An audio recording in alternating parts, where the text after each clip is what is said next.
국제선 비행기 이코노미 클래스 안은 승객들의 소음으로 가득 찼습니다.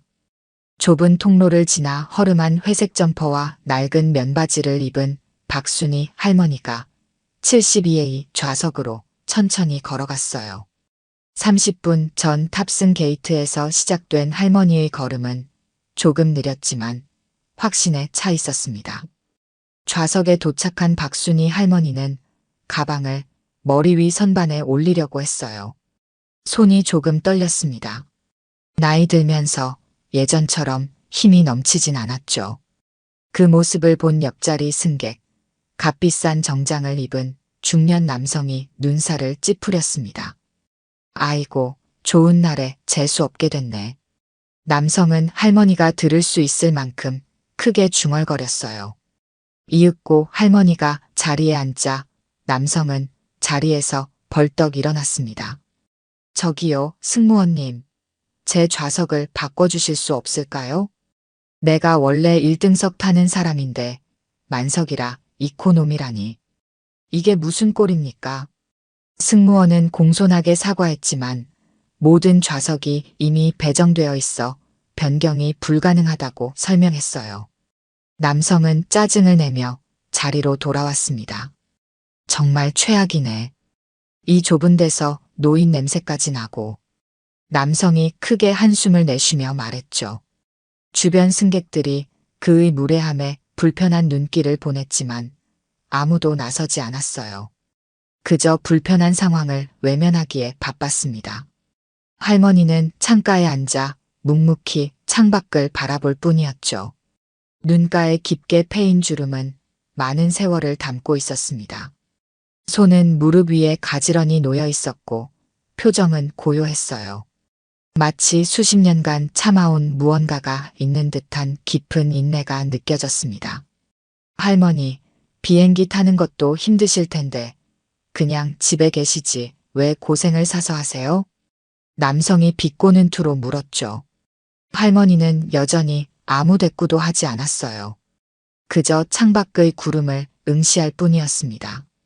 할머니의 눈빛은 무언가 깊은 사연을 품고 있는 듯했지만 누구도 그것에 관심을 두지 않았죠. 기내 방송이 울리며 비행기가 이륙을 준비한다는 안내가 나왔어요. 승객들은 안전벨트를 매고 이륙을 준비했습니다. 남성은 계속해서 불평을 늘어놓았지만 할머니는 그 어떤 반응도 보이지 않았죠. 오랜 세월 동안 무시와 편견을 견뎌온 사람 특유의 고요함이 그녀에게서 느껴졌습니다. 비행기가 활주로를 달리기 시작했어요. 엔진 소리가 커지며 기체가 지면을 떠나 하늘로 향했습니다. 박순희 할머니의 눈에 잠시 빛이 스쳤죠. 마치 하늘이 그녀에게 특별한 의미가 있는 것처럼. 하지만 그 순간은 금세 지나갔고 할머니는 다시 평온한 표정을 되찾았어요. 누구도 모르는 이 노인의 과거, 그녀가 품고 있는 이야기, 그리고 곧 맞이하게 될 운명적인 순간을 아무도 예상하지 못했습니다. 비행기가 안정적인 고도에 도달하자 기내의 긴장감이 조금씩 누그러졌습니다. 안전벨트 착용 표시등이 꺼지고 승무원들이 기내식 준비를 시작했어요. 부드러운 엔진 소음만이 객실을 채우고 있었죠. 창밖으로는 푸른 하늘과 솜사탕 같은 구름이 펼쳐져 있었습니다. 승무원들이 음료 카트를 밀고 다니며 승객들에게 음료를 제공하기 시작했어요. 옆자리의 거만한 남성은 여전히 불만스러운 표정이었습니다. 그는 승무원이 다가오자마자 얼굴을 찌푸리며 와인을 요구했죠. 레드 와인 주세요. 아니, 그냥 화이트로 주시겠어요? 1등석에서는 프랑스산 와인을 제공하던데 여기서는 어떤 걸 주는지 궁금하네요. 승무원은 미소를 유지하며 정중하게 화이트 와인을 건넸습니다. 남성은 와인 잔을 들고 한 모금 마신 후 인상을 썼어요. 역시 이코노미는 다르군요. 이런 걸 와인이라고 제공하다니. 박순희 할머니는 승무원이 다가오자 조용히 차 한 잔을 부탁했습니다. 그녀의 목소리는 낮고 차분했어요. 승무원이 따뜻한 차를 건네자 할머니는 가볍게 고개를 숙여 감사 인사를 했죠. 그녀는 천천히 차를 마시며 창밖을 바라보았습니다. 승객들 대부분이 기내식과 음료를 받고 각자의 시간을 보내기 시작했어요. 어떤 이는 영화를 보고 어떤 이는 책을 읽고 또 어떤 이는 잠을 청했습니다. 기내의 분위기는 한결 편안해졌죠. 할머니는 어디 여행 가시는 거예요? 옆자리 남성이 갑자기 물었습니다. 질문의 어조는 진심으로 궁금해서라기보다는 시간을 때우기 위함이었어요. 할머니는 천천히 그를 바라보았죠. 딸을 만나러 가는 길입니다. 짧고 간결한 대답이었어요. 할머니의 눈빛은 더 이상의 대화를 원치 않는다는 의사를 분명히 전달했습니다. 남성은 코웃음을 치며 자신의 태블릿으로 시선을 돌렸죠. 그래요. 자식 덕은 볼만하시네요. 해외여행까지 시켜주고. 할머니는 그의 말에 대꾸하지 않았습니다. 그저 차를 조금 더 마시며 창밖을 응시할 뿐이었어요. 그녀의 손가락은 차가운 창문에 살짝 닿았습니다. 오랜 세월의 흔적이 묻어나는 거칠고 주름진 손가락이었지만 어딘가 강인함이 느껴졌죠. 기내식이 도착했고 승객들은 식사를 시작했습니다. 남성은 끊임없이 불평했어요. 음식이 식었다. 양이 적다. 맛이 없다는 등 온갖 불만을 늘어놓았죠. 반면에 박순이 할머니는 묵묵히 식사를 했습니다. 그녀는 음식 하나하나를 천천히 하지만 정확하게 먹었어요. 마치 오랜 규율과 절제 속에서 살아온 사람처럼 말이죠. 식사가 끝나고 승무원들이 트레이를 수거해 갔습니다. 남성은 태블릿으로 영화를 보기 시작했어요. 가끔씩 웃음을 터뜨리거나 혼잣말을 하며 옆자리 할머니의 평온을 방해했죠. 하지만 할머니는 여전히 그 어떤 반응도 보이지 않았습니다. 박순이 할머니는 조용히 작은 사진 한 장을 꺼내 바라보았어요. 낡은 흑백 사진 속에는 젊은 여성이 조종사 유니폼을 입고 서 있었습니다. 할머니의 입가에 희미한 미소가 번졌죠. 그러나 그것도 잠시, 곧 사진을 다시 가방에 넣고 눈을 감았습니다. 비행기는 평온하게 하늘을 가로질러 날아가고 있었어요. 아무도 이 평화로운 순간이 곧 끝날 것이라고는 예상하지 못했습니다.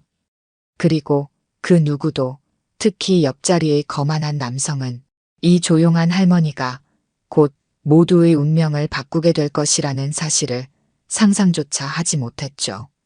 평온했던 기내 분위기는 갑작스러운 기내 방송으로 순식간에 바뀌었습니다.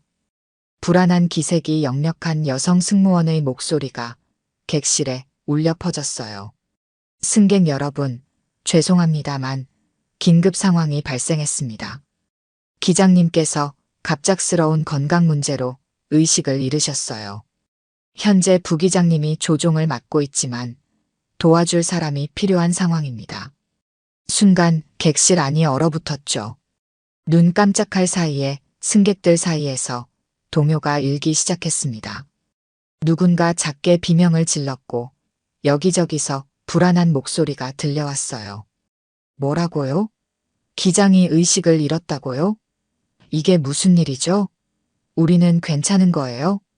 부기장 혼자서 비행기를 조종할 수 있나요? 비행기가 갑자기 흔들리며 가벼운 난기류를 만났습니다. 평소 같으면 대수롭지 않았을 흔들림이었지만 지금은 모든 승객의 심장을 쫄깃하게 만들었어요. 사람들은 서로의 손을 움켜쥐거나 안전벨트를 다시 한번 확인하며 두려움에 떨었죠. 승무원들이 신속하게 객실을 오가며 승객들을 진정시키려 노력했습니다. 하지만 그들의 얼굴에도 불안감이 역력했어요. 베테랑으로 보이는 수석 승무원이 마이크를 잡고 다시 한번 방송을 시작했죠. 승객 여러분, 현재 부기장님이 상황을 통제하고 있습니다. 저희는 가장 가까운 공항에 비상 착륙을 요청한 상태입니다. 그때까지 모든 분들께서는 좌석에 앉아 안전벨트를 꼭 매주시길 부탁드려요. 그러나 승무원의 말과는 달리 조종석에서는 또 다른 혼란이 일어나고 있었습니다. 객실 앞쪽에서 조종석 문이 열리고 닫히는 소리가 들렸고 승무원들이 급하게 뛰어다니는 모습이 보였어요. 누군가 속삭이듯 말했죠. 부기장도 패닉 상태인 것 같아요. 들리는 소문에 의하면 비행 경력이 얼마 되지 않았다던데. 그 말에 더욱 불안감이 커졌습니다. 옆자리에 거만했던 남성은 이제 창백한 얼굴로 손잡이를 꽉 쥐고 있었어요. 그의 오만함은 온데간데없고 두려움에 질려있는 모습이었죠. 비행기가 다시 한번 크게 흔들렸습니다. 이번에는 좀 더 격렬했어요. 여기저기서 작은 물건들이 떨어지고 몇몇 승객들의 비명소리가 들렸죠. 기내의 불안감은 최고조에 달했습니다. 수석 승무원이 다시 마이크를 잡았어요. 그녀의 목소리는 떨리고 있었지만 최대한 침착함을 유지하려 노력했죠. 혹시 객실 내에 항공기 조종 경험이 있으신 분 계십니까? 현재 부기장님이 도움을 필요로 하고 있습니다. 그 말에 객실은 더욱 조용해졌습니다. 모두가 주변을 둘러보며 누군가 나서기를 기다렸어요. 하지만 아무도 손을 들지 않았죠. 기내에 조종사는 없었습니다. 한 승객이 불안한 목소리로 물었어요.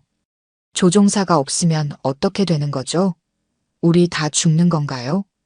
그 말에 객실은 순식간에 혼란에 빠졌습니다.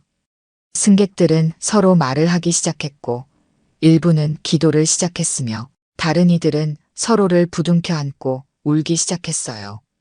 공포와 혼란이 객실을 지배했죠.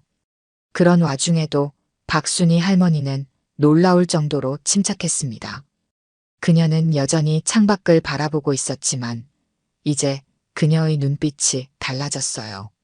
무언가를 계산하고 판단하는 듯한 날카로운 시선으로 비행기의 상태를 관찰하고 있었죠. 비행기가 다시 한번 흔들렸습니다. 이번에는 급격한 고도 하강이 느껴졌어요. 산소 마스크가 천장에서 떨어졌고 비상등이 깜빡이기 시작했죠.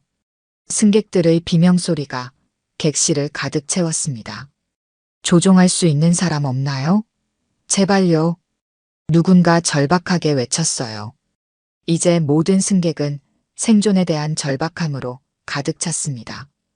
공항에 무사히 도착할 수 있을지 아니면 이것이 마지막 순간이 될지 모르는 불확실함 속에서 모두가 두려움에 떨고 있었죠. 비상 상황 속에서도 박순희 할머니의 손은 떨리지 않았습니다. 그녀는 조용히 안전벨트를 풀고 일어섰어요. 아무도 그녀에게 주목하지 않았죠. 모두가 자신의 공포에 사로잡혀 있었으니까요. 하지만 그녀의 눈빛은 확고했고 걸음은 의외로 단단했습니다. 기내는 완전한 혼돈에 빠져 있었습니다. 승객들은 공포에 질려 울부짖고 어떤 이들은 사랑하는 사람들에게 마지막 메시지를 보내려 휴대폰을 꺼내고 있었어요. 승무원들은 동요된 승객들을 달래려 애쓰고 있었지만 그들의 얼굴에도 두려움이 역력했죠. 수석 승무원이 다시 한번 마이크를 들었습니다. 그녀의 목소리는 이제 거의 간절함으로 가득했어요. 승객 여러분, 다시 한번 부탁드립니다. 비행기를 조종할 수 있는 분이 계시다면 꼭 알려주세요. 부기장님이 도움을 필요로 하고 있습니다. 잠시 침묵이 흘렀죠. 그리고 또다시 비행기가 흔들렸습니다. 이번 흔들림은 이전보다 더 격렬했어요. 아모든 승객이 자신의 좌석에 꽉 붙잡고 숨을 멈췄죠. 비행기를 조종할 수 있는 사람이 없다는 거예요? 이렇게 많은 사람 중에 한 남성 승객이 절망적으로 외쳤습니다. 그 말에 객실 안의 불안감은 더욱 고조되었어요. 그때 옆자리의 거만한 중년 남성이 갑자기 웃음을 터뜨렸죠. 그것은 공포와 불안이 뒤섞인 어색한 웃음이었습니다. 남성은 박순이 할머니를 향해 고개를 돌렸어요. 할머니, 혹시 비행기라도 조종할 줄 아세요? 하. 그의 말에 주변 몇몇 승객이 그를 쳐다보았습니다. 추태를 부리는 그에게 차가운 시선을 보내는 이들도 있었지만 불안감을 떨쳐내기 위해 신경질적으로 웃는 이들도 있었어요. 여기서 제일 오래 사셨을 테니 옛날 비행기라도 몰아보셨겠네요. 그때는 프로펠러 비행기였을까요, 할머니? 남성은 계속해서 박순이 할머니를 향해 조롱의 말을 이어갔습니다. 극도의 공포 상황에서 자신의 불안감을 타인에 대한 조롱으로 표출하고 있었어요. 그의 이마에는 식은땀이 흐르고 있었죠. 한 여성 승객이 남성을 향해 분노의 눈빛을 보냈습니다. 지금이 그런 말을 할 때입니까? 우리 모두 같은 상황이에요. 하지만 남성은 아랑곳하지 않았죠. 그는 계속해서 할머니를 향해 말을 이어갔습니다. 아니면 전쟁 때 전투기라도 몰아보셨어요? 하, 우리 할머니 세대는 다 그런 거 배우셨죠? 지금이야말로 그 실력을 발휘할 때인데요. 그의 말에 또 다른 승객이 끼어들었어요. 제발 그만하세요. 이 상황에서 왜 노인을 괴롭히십니까? 남성은 땀에 젖은 얼굴로 웃음을 계속 이어갔습니다. 그것은 공포에 질린 사람의 히스테리에 가까웠어요. 왜요? 우리 다 죽게 생겼는데 마지막으로 웃어보는 것도 나쁘지 않잖아요. 할머니, 정말 비행기 운전 못하시는 거죠? 지금이야말로 숨겨진 실력을 보여주실 때인데. 박순이 할머니는 여전히 아무런 반응도 보이지 않았습니다. 하지만 이제 그녀의 눈빛은 더욱 단단해졌어요. 그녀는 흔들리는 비행기 안에서도 놀라울 정도로 침착함을 유지하고 있었죠. 남성은 계속해서 할머니를 조롱했습니다. 저기 승무원님, 이 할머니한테도 한번 물어보세요. 비행기의 앞뒤도 구분 못할 것 같지만 우리가 선택할 수 있는 게 많지 않잖아요. 몇몇 승객들이 남성을 향해 분노의 시선을 보냈지만 또 다른 이들은 그의 말에 신경질적으로 웃기 시작했어요.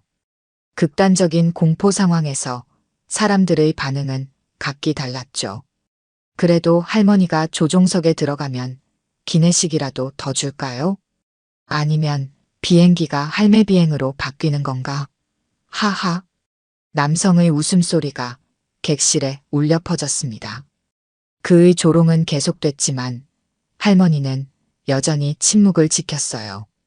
단지 그녀의 눈이 살짝 가늘어질 뿐이었죠. 비행기가 다시 한번 격렬하게 흔들렸습니다. 이번에는 산소 마스크가 모두 내려왔어요.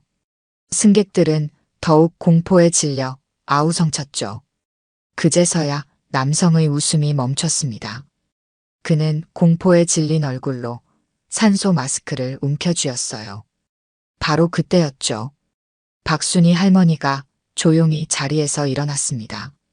그녀의 움직임은 느렸지만 확고했어요. 그녀는 흔들리는 비행기 안에서도 놀라울 정도로 안정적인 자세로 서 있었죠. 남성은 할머니를 올려다보았습니다. 그의 얼굴에는 조롱과 공포가 뒤섞여 있었어요. 하지만 그 순간 할머니의 눈빛이 바뀌었죠. 그것은 더 이상 평범한 노인의 눈빛이 아니었습니다. 박순이 할머니는 기내 통로에 서서 조용히 주변을 살폈습니다. 비행기가 불안정하게 흔들리는 상황에서도 그녀의 자세는 놀라울 정도로 안정적이었어요. 72년의 세월이 담긴 그녀의 눈에는 이제 날카로운 집중력이 깃들어 있었죠. 승무원들이 당황한 표정으로 그녀를 바라보았습니다. 한 젊은 승무원이 다가와 조심스럽게 말을 건넸어요. 할머니, 지금은 자리에 앉아 계셔야 합니다. 위험한 상황이에요. 박순이 할머니는 승무원을 바라보았습니다. 그녀의 눈빛은 더 이상 평범한 노인의 것이 아니었어요. 오히려 어떤 상황에서도 침착함을 잃지 않는 전문가의 눈빛에 가까웠죠. 기본적인 비행 데이터는 공유할 수 있나요? 할머니의 목소리는 낮고 차분했습니다. 그녀의 말투와 어조에는 이전과는 다른 권위와 자신감이 담겨 있었어요. 승무원은 당황한 표정으로 그녀를 바라보았죠. 뭐라고요? 승무원의 목소리가 떨렸습니다. 주변의 몇몇 승객들도 할머니의 말에 놀라 그녀를 쳐다보기 시작했어요. 옆자리에 앉아있던 거만한 남성은 입을 벌린 채 할머니를 올려다보았죠. 지금 현재 고도와 속도, 그리고 부기장님의 상태를 알려주세요. 할머니의 말에 기내는 순간 정적에 휩싸였습니다. 그 누구도 이런 상황을 예상하지 못했기 때문이었어요. 수석 승무원이 다가와 할머니를 자세히 살펴보았죠. 혹시 항공 관련 경험이 있으신가요? 할머니는 고개를 가볍게 끄덕였습니다. 그녀의 표정은 여전히 차분했지만 이제는 결연한 의지가 느껴졌어요. 부기장님에게 제가 도움이 될 수 있을지 확인해 보겠습니다.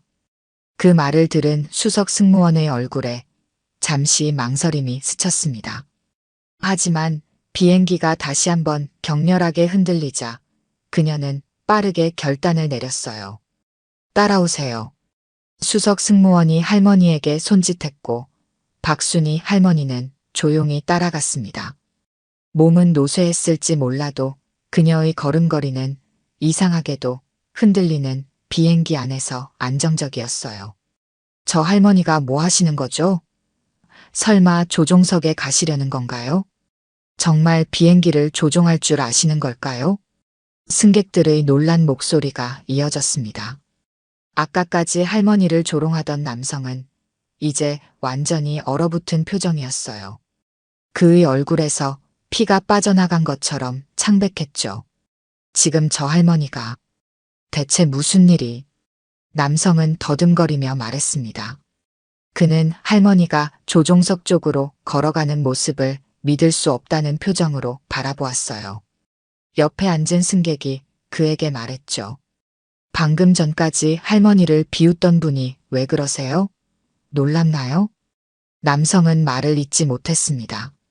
그저 할머니의 뒷모습을 멍하니 바라볼 뿐이었어요. 박순희 할머니는 비행기 앞쪽으로 계속 걸어갔습니다. 그녀가 지나가는 동안 승객들은 숨을 죽이고 그녀를 바라보았어요. 얼마 전까지 눈에 띄지 않던 노인이었지만 이제 그녀는 모든 이의 희망이 되었죠. 조종석 앞에 도착한 할머니는 잠시 문 앞에 서서 깊은 숨을 들이마셨습니다. 그녀의 주름진 손이 살짝 떨렸지만 곧 단단히 주먹을 쥐었어요. 수십 년 전의 기억이 그녀의 마음속에서 되살아나는 듯했죠. 준비되셨나요? 수석 승무원이 물었습니다. 할머니는 고개를 끄덕였어요. 네, 문을 열어주세요. 승무원이 조종석 문을 열자 할머니는 안으로 들어갔습니다. 조종석 내부는 완전한 혼란 상태였어요.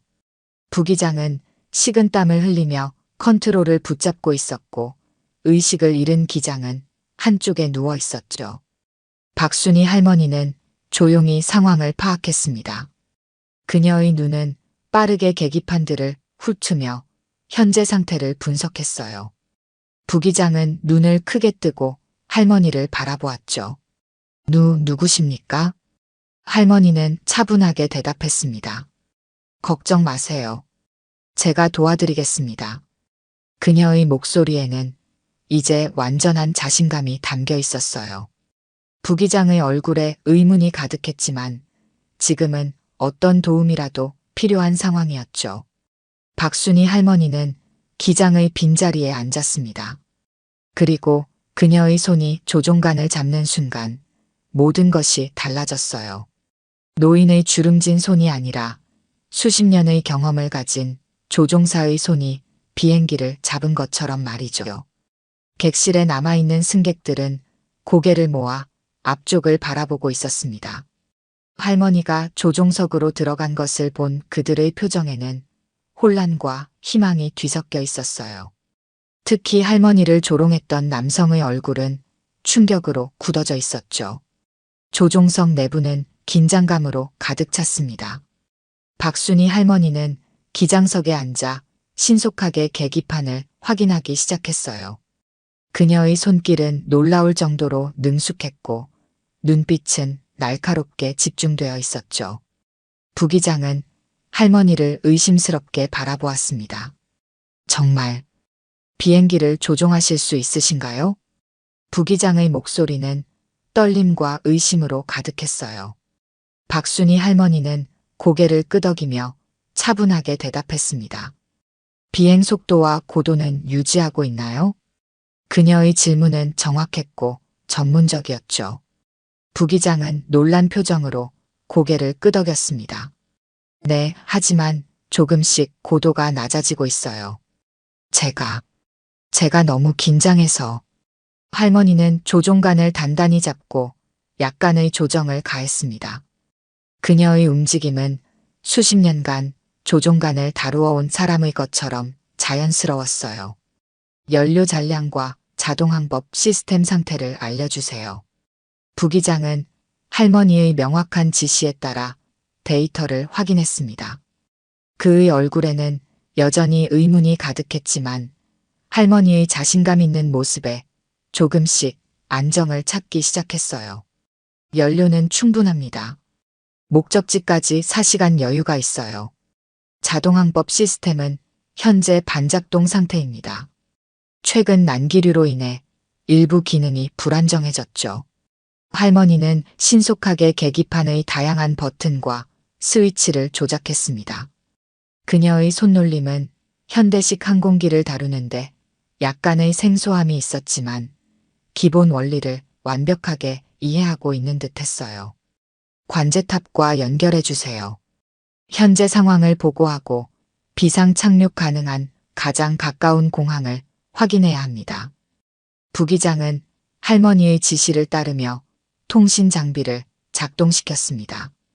그는 여전히 혼란스러운 표정이었지만 이제는 할머니의 존재가 큰 도움이 된다는 것을 인정하는 눈치였어요. 할머니는 어떻게 이런 것들을 아시는 겁니까? 부기장이 조심스럽게 물었습니다.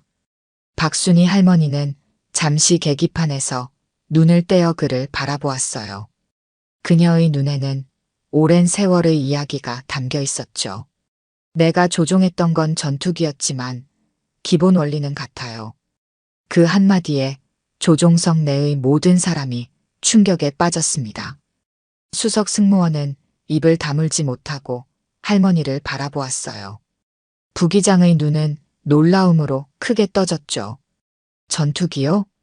혹시 군 출신이십니까?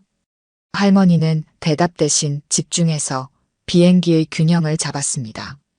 비행기의 흔들림이 조금씩 줄어들기 시작했어요. 그녀의 손길은 수십 년의 경험이 느껴지는 확실함이 있었죠. 1970년대 초반 대한민국 공군 최초의 여성 전투기 조종사였습니다. 할머니가 짧게 자신을 소개했어요.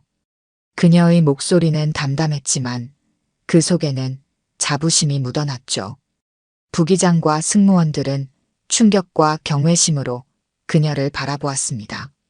정말이십니까? 그런 기록이 있었다니. 수석 승무원이 놀라움을 감추지 못하고 말했어요.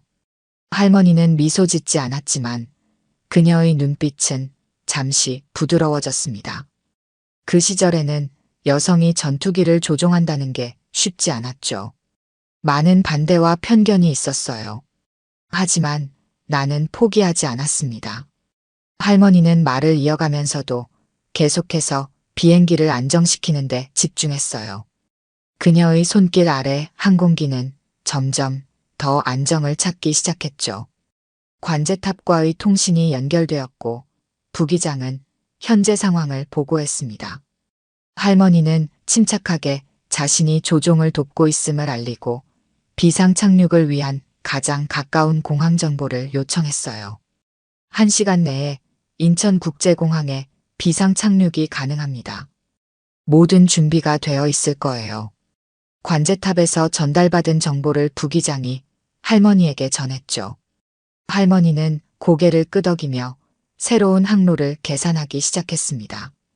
이 비행기 모델은 최신형이라 제가 익숙하지 않지만 부기장님이 도와주신다면 안전하게 착륙할 수 있을 겁니다. 할머니의 말에 부기장은 이제 완전히 그녀를 신뢰하는 눈빛으로 고개를 끄덕였어요. 그는 할머니의 지시에 따라 필요한 정보를 제공하고 조종을 보조하기 시작했죠. 수석 승무원은 잠시 조종석을 떠나 객실로 돌아가 승객들에게 상황을 설명하기로 했습니다. 그녀는 할머니를 한 번 더 바라보며 경이로운 눈빛을 감추지 못했어요. 선생님, 저희가 무례했습니다. 정말 감사합니다. 할머니는 그저 미소로 답할 뿐이었습니다. 그녀는 이미 완전히 비행기 조종에 집중하고 있었어요. 수석 승무원이 객실로 나가자 할머니와 부기장만이 조종석에 남았죠. 제 이름은 김민우입니다. 부기장으로 5년 차예요. 선생님께 많이 배우고 싶습니다. 부기장이 공손하게 자신을 소개했습니다. 할머니는 고개를 끄덕였어요. 박순희입니다. 걱정 마세요, 민우 씨. 우리가 함께 이 비행기를 안전하게 착륙시킬 겁니다. 그녀의 말에 부기장의 얼굴에 안도감이 번졌죠. 이제 그들은 함께 비행기의 제어권을 완전히 확보하고 안전한 비상 착륙을 위한 준비를 시작했습니다.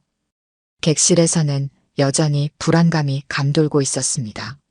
승객들은 서로를 붙잡고 기도하거나 사랑하는 이들에게 마지막 메시지를 보내고 있었어요.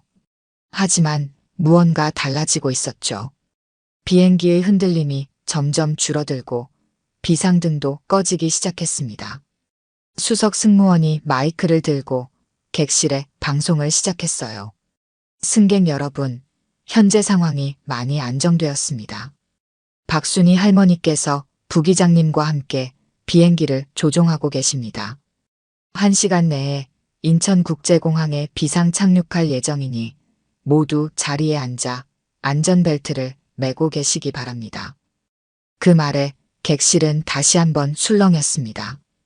이번에는 공포가 아닌 놀라움과 안도감이 뒤섞인 분위기였어요.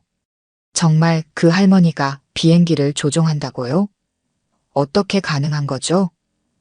우리가 살 수 있을까요? 승객들은 서로 속삭이며 믿기지 않는다는 표정을 지었습니다. 그때 젊은 승무원 하나가 객실을 돌아다니며 승객들에게 소곤거렸어요. 이분은 대한민국 최초의 여성 전투기 조종사셨대요. 1970년대 초에 활동하셨다고 합니다. 그 말이 객실 내에 퍼지자 승객들 사이에서 헉하는 탄성이 터져나왔죠. 모두가 할머니에 대한 새로운 정보에 충격을 받은 듯 했습니다. 한 어린 소녀가 엄마에게 물었어요. 엄마, 할머니가 전투기도 몰았대요? 정말이에요? 그 소녀의 엄마도 놀란 표정이었습니다. 그런 것 같구나. 대단하신 분이셨나 봐. 객실 앞자리에서는 아까까지 할머니를 조롱하던 거만한 남성이 창백한 얼굴로 앉아 있었어요.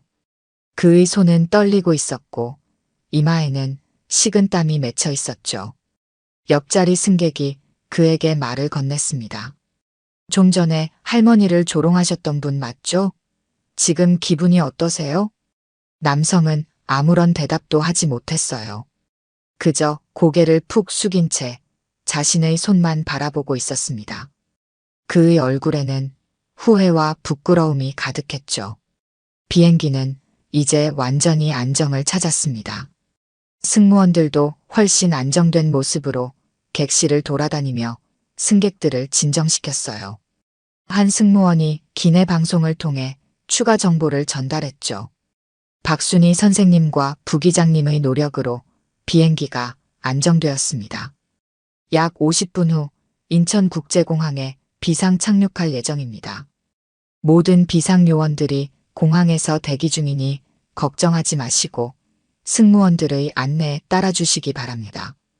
승객들 사이에서 안도의 한숨이 터져나왔습니다. 몇몇은 박수를 치기 시작했어요. 처음에는 조심스럽게, 그리고 점차 강렬한 박수갈채가 객실을 가득 채웠죠. 할머니한테 정말 죄송하네요. 우리 모두 그분을 오해했어요. 어떻게 그런 대단한 분을 알아보지 못했을까요? 그분 덕분에 우리가 살았습니다. 승객들은 서로 이야기를 나누며 할머니에 대한 경외심을 표현했습니다. 객실의 분위기는 완전히 달라졌어요. 공포와 불안 대신 감사와 존경이 가득했죠. 한 중년 여성이 승무원에게 물었습니다. 할머니의 이야기를 더 들을 수 있을까요? 어떻게 여성이 그 시절에 전투기 조종사가 될 수 있었을까요? 승무원은 자신이 알고 있는 정보를 공유했어요.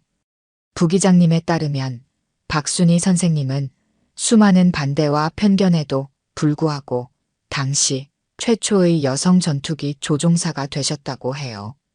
그 시절에는 상상하기 힘든 일이었죠. 많은 훈련생 중에서도 최고의 실력을 인정받으셨다고 합니다. 그 말에 승객들은 더욱 놀라움을 금치 못했습니다. 특히 젊은 여성들의 눈빛이 달라졌어요. 그들의 눈에는 할머니에 대한 존경과 감동이 가득했죠. 비행기는 계속해서 안정적으로 비행하며 목적지를 향해 나아갔습니다.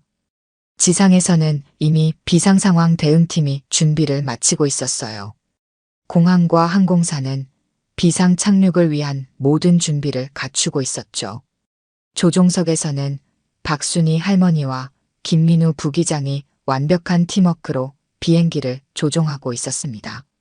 할머니의 오랜 경험과 부기장의 현대 항공 지식이 합쳐져 최상의 결과를 만들어내고 있었어요. 선생님, 정말 대단하십니다.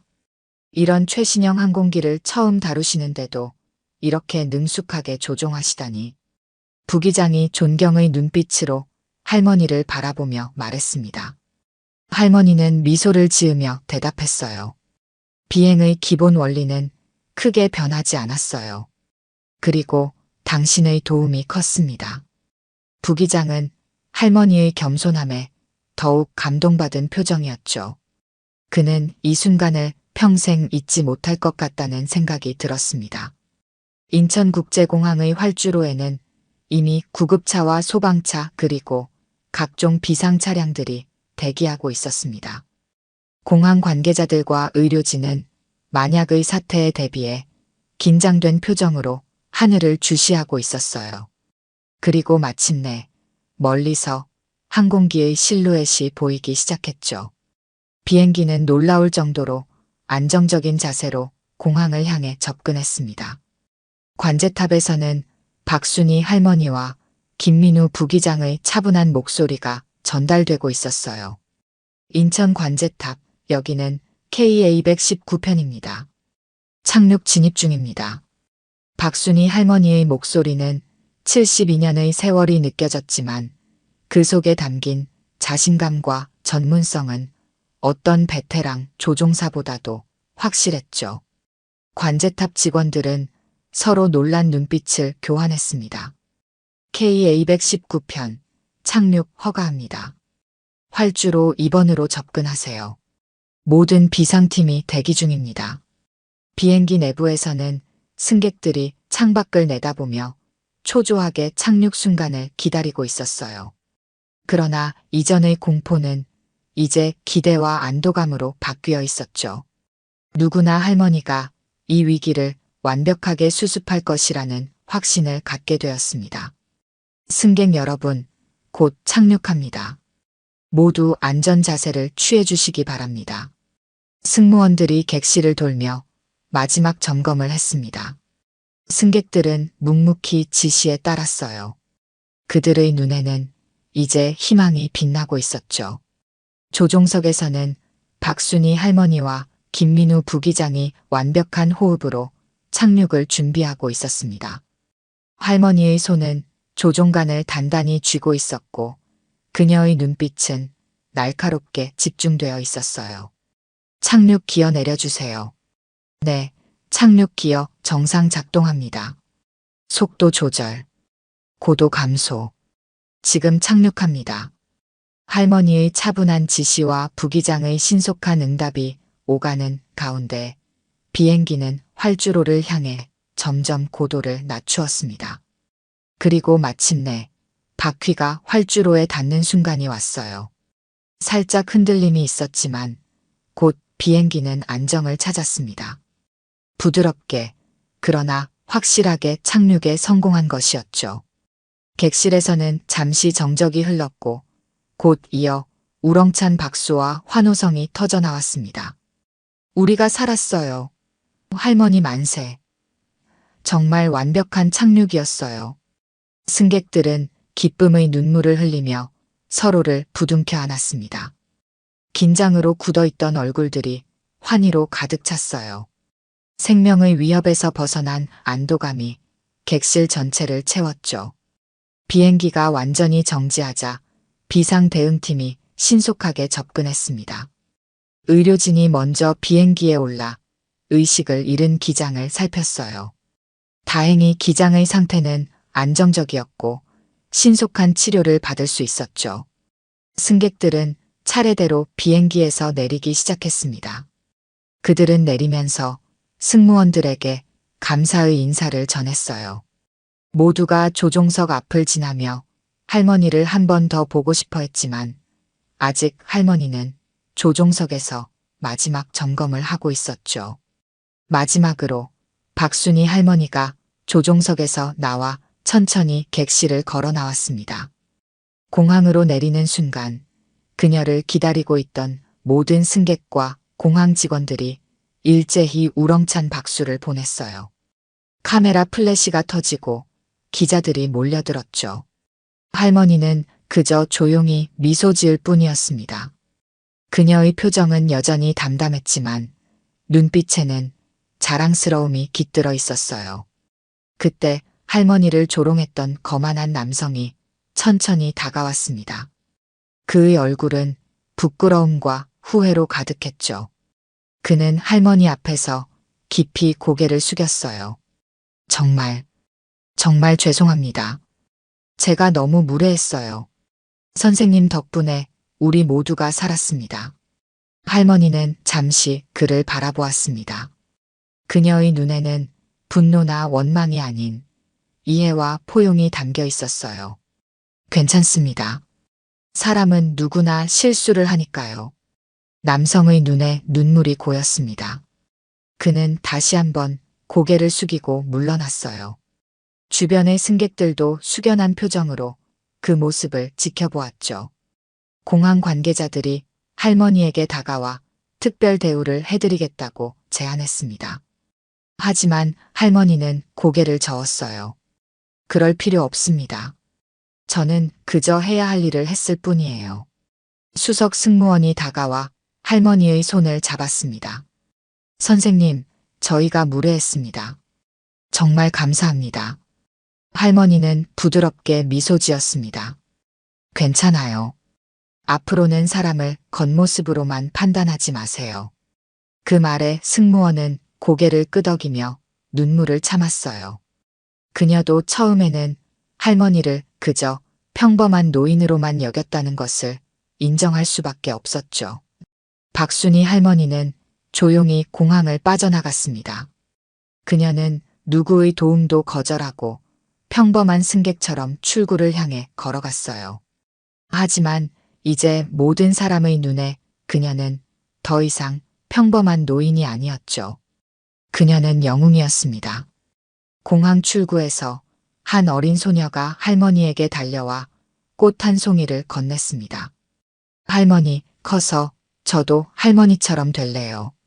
할머니의 눈가에 잠시 눈물이 맺혔습니다. 그녀는 소녀의 머리를 쓰다듬으며 말했어요. 넌 반드시 될 수 있어. 어떤 편견에도 굴하지 말고 내 꿈을 향해 나아가렴. 할머니는 소녀에게 미소를 지어 보이고 마지막으로 뒤돌아보지 않고 공항을 떠났습니다.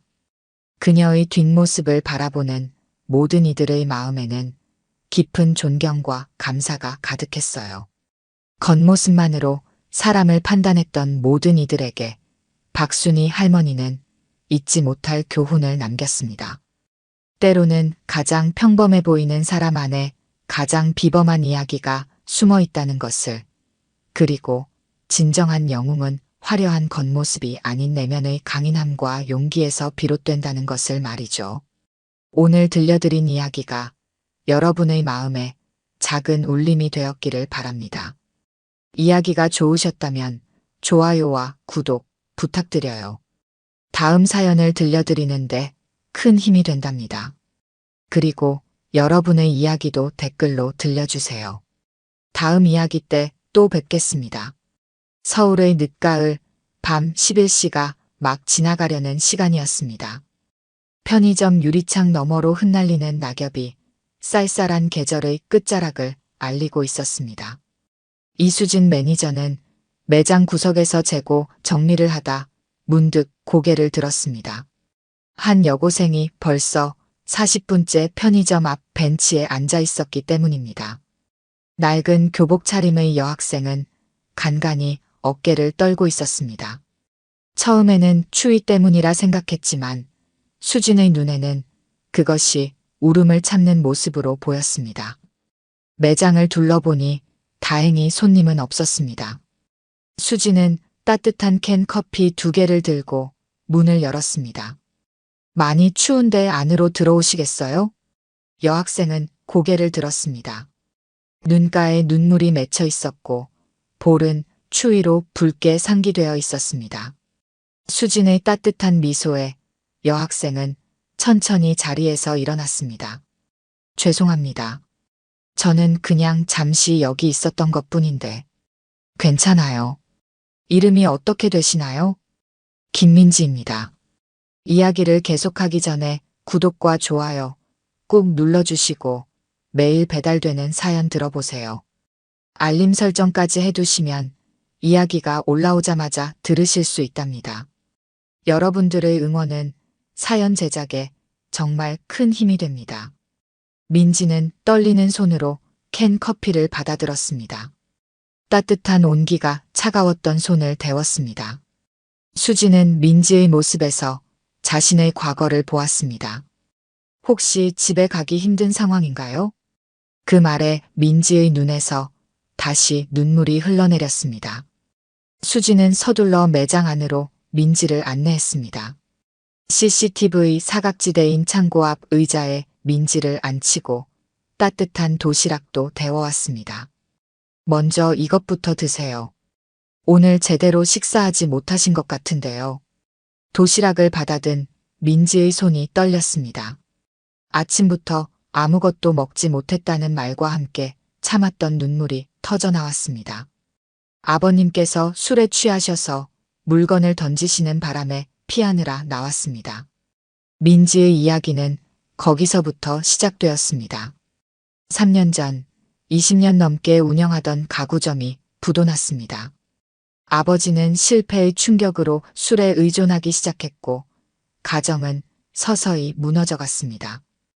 어머니는 6개월 전 가출했고 그날도 아버지는 술에 취해 민지를 향해 폭력을 휘두르려 했습니다.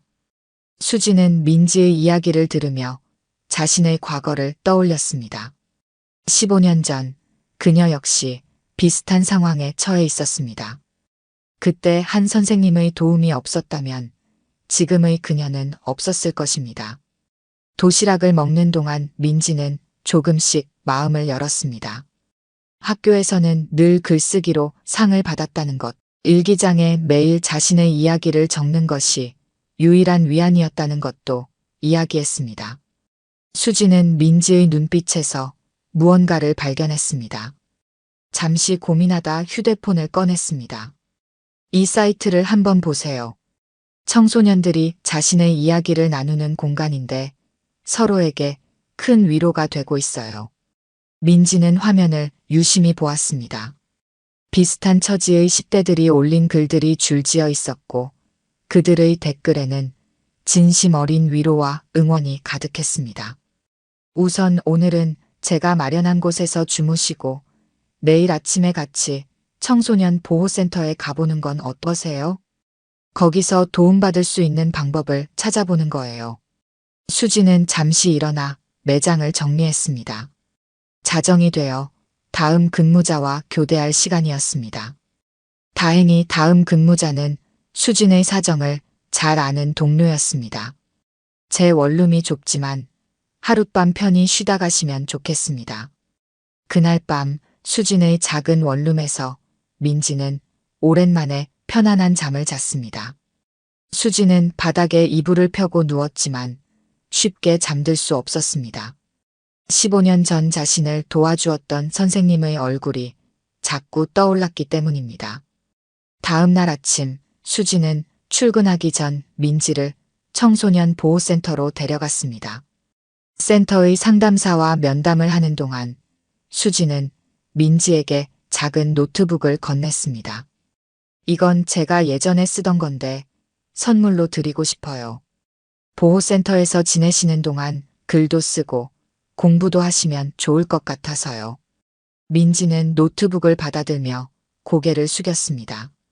수지는 출근 시간이 되어 서둘러 자리를 떠야 했지만 민지의 눈빛에서 작은 희망을 발견할 수 있었습니다.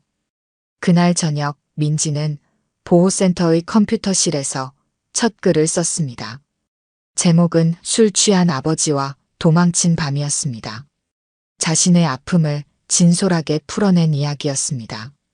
글을 올리고 나서 며칠 동안은 아무런 반응이 없었습니다. 일주일이 지난 어느 날 첫 댓글이 달렸습니다. 제 이야기인 줄 알았습니다. 저도 비슷한 상황입니다. 글을 읽으면서 많이 울었습니다. 앞으로도 글 올려주세요. 그것이 시작이었습니다. 민지는 매일 밤 자신의 이야기를 기록했습니다. 독자는 1명에서 2이 되었고 곧 10이 되었습니다. 한 달이 지났을 때는 100명이 넘는 사람들이 민지의 글을 기다리고 있었습니다. 수지는 퇴근할 때마다 보호센터에 들러 민지의 글을 함께 읽었습니다. 글이 올라올 때마다 진심 어린 조언을 남겼고 때로는 그저 옆에서 묵묵히 지켜봐 주었습니다. 민지님의 글이 많은 분들에게 큰 위로가 되고 있어요. 이제 더 많은 사람들과 이야기를 나눠보는 건 어떨까요? 그렇게 그들의 새로운 도전이 시작되었습니다. 보호센터에서의 생활이 한 달째로 접어들었을 무렵 민지의 블로그는 예상치 못한 변화를 맞이했습니다. 한 유명 커뮤니티에 민지의 글이 퍼지기 시작한 것입니다. 술 취한 아버지와 도망친 밤이라는 글이 수만 명의 네티즌들 사이에서 공유되었습니다. 이렇게 솔직하게 자신의 이야기를 쓴 글은 처음 봤습니다. 저도 비슷한 경험이 있는데 이 글을 읽고 많이 울었습니다. 작성자에게 꼭 힘이 되어주고 싶습니다. 댓글이 폭주하기 시작했습니다. 하루 만에 방문자 수는 10만을 넘어섰고 여러 온라인 커뮤니티에서 민지의 글을 언급하기 시작했습니다. 수지는 퇴근 후 보호센터를 찾아 민지와 마주 앉았습니다. 민지님, 이제 정말 많은 분들이 글을 읽고 있더군요. 어떤 기분이신가요? 아직도 믿기지가 않습니다. 제가 쓴 글로 이렇게 많은 분들이 위로를 받으실 줄은 몰랐어요. 이제 더 나아가 볼 수 있을 것 같아요. 민지님의 이야기가 필요한 사람들이 훨씬 더 많을 것 같은데요. 수지는 자신의 휴대폰으로 인스타그램의 한 계정을 보여주었습니다. 청소년 문제를 다루는 인플루언서의 계정이었습니다. 게시물마다 수천 개의 좋아요와 댓글이 달려 있었고 팔로워는 50만 명에 달했습니다. 저도 이런 계정들을 보면서 생각했어요.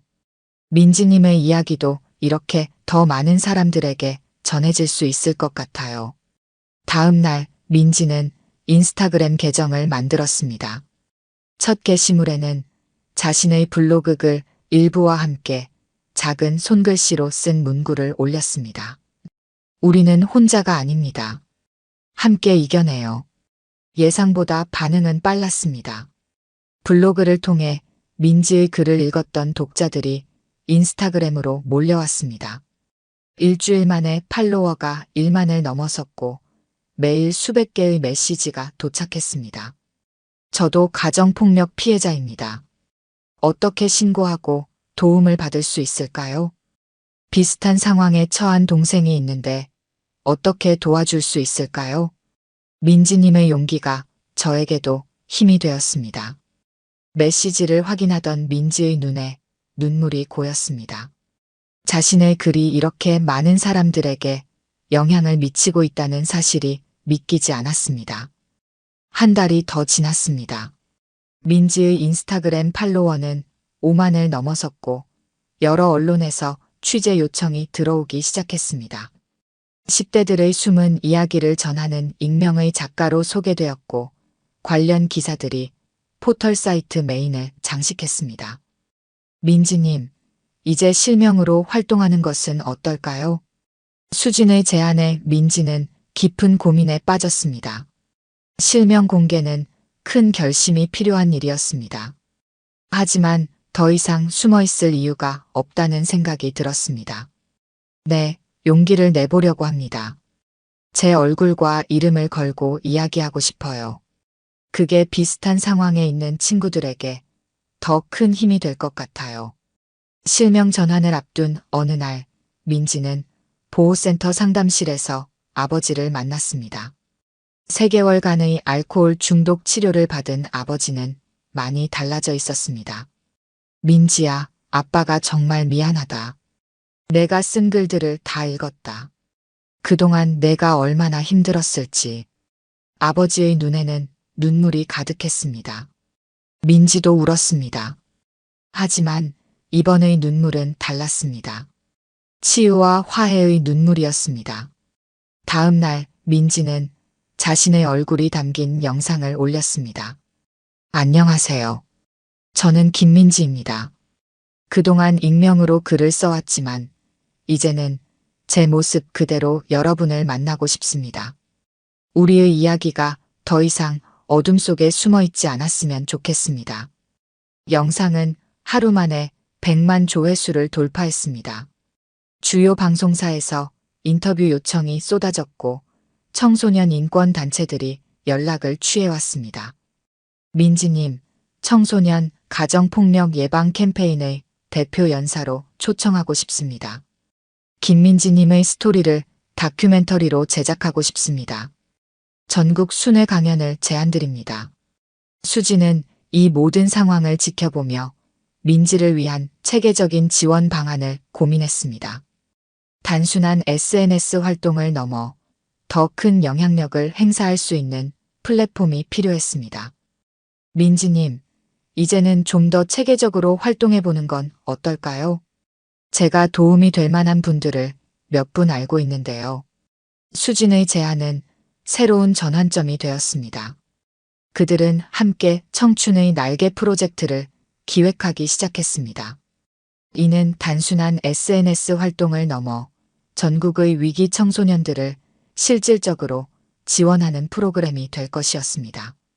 청춘의 날개 프로젝트는 예상보다 큰 반향을 일으켰습니다.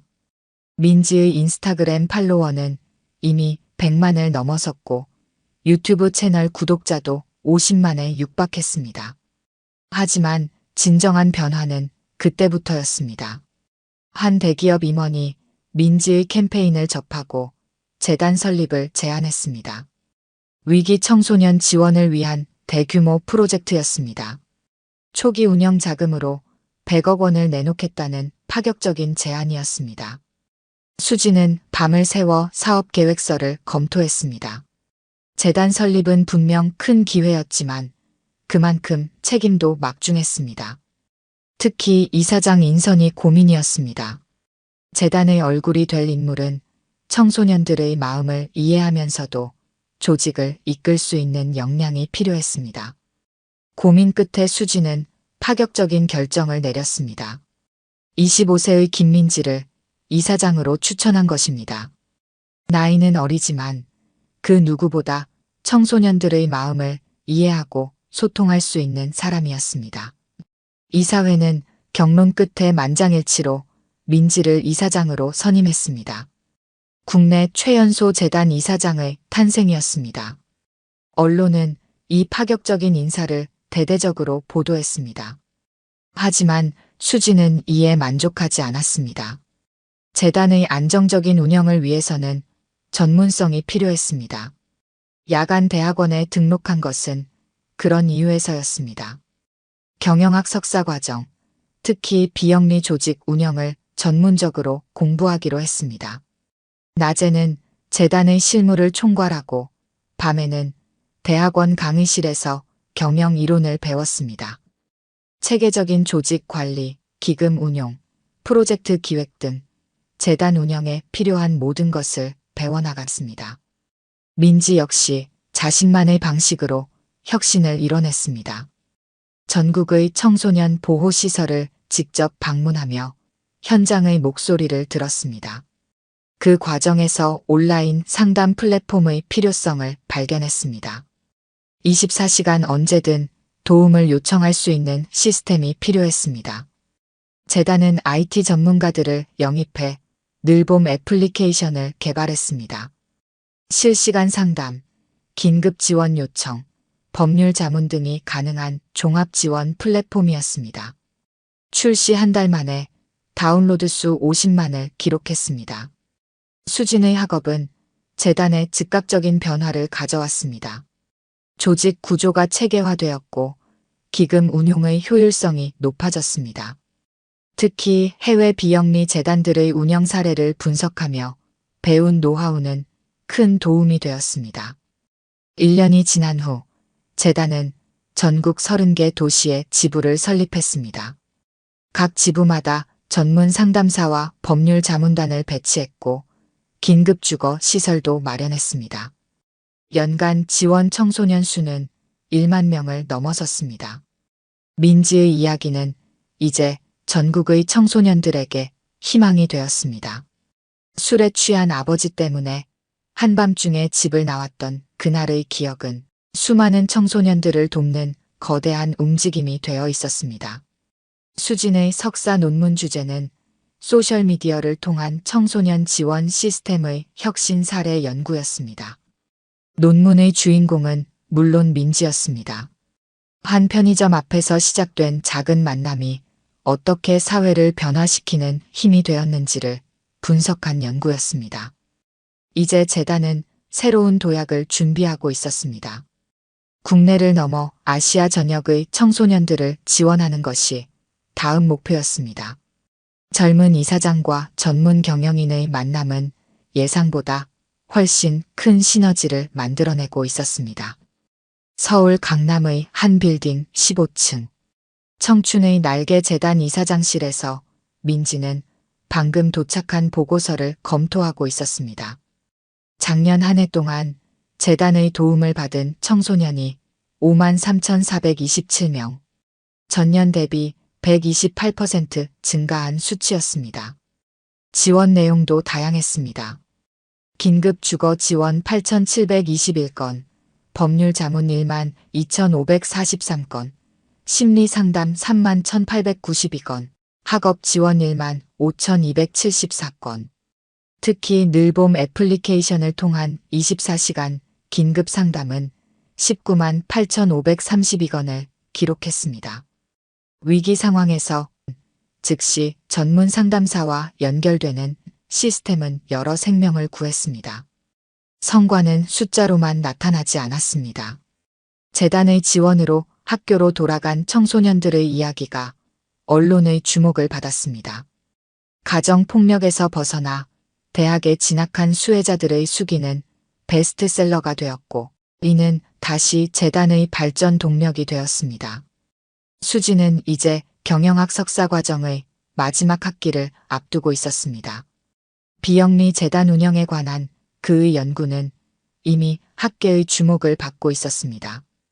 특히 디지털 네이티브 세대를 위한 복지 시스템, 혁신 이론은 여러 비영리 단체들이 벤치마킹하는 모델이 되었습니다. 재단의 혁신은 계속되었습니다. 전국 각지의 지부는 이제 50개로 늘어났고 각 지부마다 특성화된 프로그램을 운영했습니다. 부산 지부는 해운대 인근 유휴 건물을 개조해 청소년 예술교육센터로 만들었고 전주 지부는 한옥마을에 청소년 창업지원센터를 열었습니다. 특히 주목할 만한 것은 청춘 멘토링 프로그램이었습니다. 재단의 도움으로 성공적으로 자립한 청소년들이 다시 멘토가 되어 후배들을 돕는 시스템이었습니다. 전국적으로 1237명의 멘토가 활동하고 있었습니다. 해외 진출도 본격화되었습니다. 일본 도쿄와 베트남 하노이에 첫 해외 지부가 문을 열었습니다. 현지 NGO들과 협력하여 각국의 실정에 맞는 지원 프로그램을 개발했습니다. 특히 늘봄 애플리케이션의 다국어 버전은 아시아 전역에서 호평을 받았습니다. 민지의 영향력은 정책 변화로도 이어졌습니다. 청소년 보호법 개정안은 민지의 자문을 적극 반영했고 청소년 복지 예산은 전년 대비 50% 증액되었습니다. 교육부는 전국 중고등학교에 청소년 인권 보호 교육을 의무화했습니다. 수진의 전문성은 재단 운영의 핵심이 되었습니다. 그가 설계한 디지털 퍼스트 운영 체계는 재단의 효율성을 극대화했습니다. 모든 지원 절차가 디지털화되었고 AI 기반의 상담 시스템은 24시간 가동되었습니다. 빅데이터 분석을 통해 위기 청소년 발굴도 보다 선제적으로 이루어졌습니다. 기업들의 참여도 이어졌습니다. 주요 IT 기업들은 청소년 코딩 교육을 지원했고 대형 유통기업들은 진로 체험 프로그램을 제공했습니다. 연간 후원금은 1,000억 원을 돌파했고 이는 모두 체계적으로 관리되어 청소년 지원에 투입되었습니다. 재단은 연구 사업도 확대했습니다. 청소년 복지 연구소를 설립하여 실증적인 연구를 진행했고 이를 바탕으로 정책을 제안했습니다. 매년 발간되는 한국 청소년 복지 리포트는 정부 정책의 중요한 참고 자료가 되었습니다. 민지와 수진의 파트너십은 더욱 견고해졌습니다. 젊은 감각과 전문성의 결합은 재단을 아시아 최고의 청소년 지원 기관으로 성장시켰습니다. 재단은 창립 2주년을 맞아 대규모 국제 컨퍼런스를 개최했습니다. 디지털 시대의 청소년 복지를 주제로 한 이 행사에는 전 세계 35개국의 전문가들이 참석했습니다. 민지는 기조연설에서 새로운 비전을 제시했습니다. 2030년까지 아시아 전역에 200개의 지부를 설립하고 연간 100만 명의 청소년을 지원하는 것이 목표였습니다. 수진은 드디어 석사 학위를 받았습니다. 그의 논문 디지털 전환 시대의 비영리 재단 운영 혁신 연구는 최우수 논문상을 수상했습니다. 여러 대학에서 강의 요청이 들어왔지만 수진은 재단 운영에 더욱 집중하기로 했습니다. 다만 자신의 경험과 지식을 공유하기 위해 온라인 교육 플랫폼을 준비하고 있었습니다. 이제 청춘의 날개는 단순한 청소년 지원 재단이 아닌 사회혁신의 상징이 되었습니다. 한 편의점 앞에서 시작된 작은 만남이 만들어낸 변화는 이제 국경을 넘어 더 큰 희망이 되어 퍼져나가고 있었습니다. 다시 찾아온 봄, 서울의 한 편의점 앞에서 민지와 수진은 오랜만에 캔 커피를 마시며 이야기를 나누고 있었습니다. 3년 전 그날처럼 벚꽃이 흩날리는 저녁이었습니다. 이 편의점은 여전히 그대로네요. 민지의 말에 수진은 미소를 지었습니다. 편의점은 그대로였지만 그들의 삶은 완전히 달라져 있었습니다. 재단은 이제 아시아 최대 규모의 청소년 지원 기관으로 성장했고 전 세계에서 청춘의 날개 모델을 연구하고 있었습니다. 그날 밤 이후 민지가 도움을 준 청소년은 10만 명을 넘어섰습니다. 그 중에는 대학에 진학한 학생도 있었고 창업에 성공한 청년도 있었습니다. 자신의 꿈을 찾아 예술가가 된 이도 있었고 다시 가정을 회복한 이들도 많았습니다. 재단의 연구소는 디지털 네이티브 세대를 위한 복지 시스템을 계속해서 발전시키고 있었습니다. 인공지능 기반의 24시간 상담 시스템은 이제 15개 국어를 지원했고 실시간 위기 대응 네트워크는 전 세계 청소년 보호기관들의 표준이 되었습니다. 수진이 설계한 운영 시스템은 하버드 비즈니스 스쿨의 사례 연구가 되었습니다. 청춘의 날개는 디지털 시대의 비영리 재단이 나아가야 할 방향을 제시하는 모델이 되었습니다. 그의 온라인 강의는 전 세계 공익활동가들의 필수 교육 과정이 되었습니다. 하지만 그들에게 가장 뿌듯한 순간은 따로 있었습니다. 매년 봄, 재단 지원으로 대학에 입학한 학생들이 보내오는 입학 사진들을 볼 때였습니다. 환한 미소를 짓고 있는 새내기들의 모습에서 그들은 희망을 보았습니다. 기억나세요? 그때 제가 처음 쓴 글이 술 취한 아버지와 도망친 밤이었는데 민지의 말에 수지는 고개를 끄덕였습니다. 그 글은 이제 10개 국어로 번역되어 전 세계 청소년들에게 희망의 메시지가 되었습니다. 재단은 이제 새로운 도전을 준비하고 있었습니다. 2040년까지 세계 각국의 지부를 설립하고 전 세계 청소년들을 위한 통합 지원 시스템을 구축하는 것이 목표였습니다. 벚꽃이 흩날리는 편의점 앞에서 민지와 수지는 새로운 꿈을 이야기했습니다. 그들의 이야기는 여전히 현재 진행형이었습니다. 한 사람의 작은 용기가 만들어낸 변화는 이제 전 세계를 향해 날개를 펴고 있었습니다. 그리고 그들은 알고 있었습니다. 지금 이 순간에도 어딘가에서 또 다른 청춘이 날개를 펴기 위해 준비하고 있다는 것을. 그들의 이야기는 그 청춘들에게 전하는 메시지였습니다. 당신은 결코 혼자가 아닙니다. 당신의 용기가 세상을 바꿀 수 있습니다. 오늘 들려드린 이야기가 여러분의 마음에 작은 울림이 되었기를 바랍니다.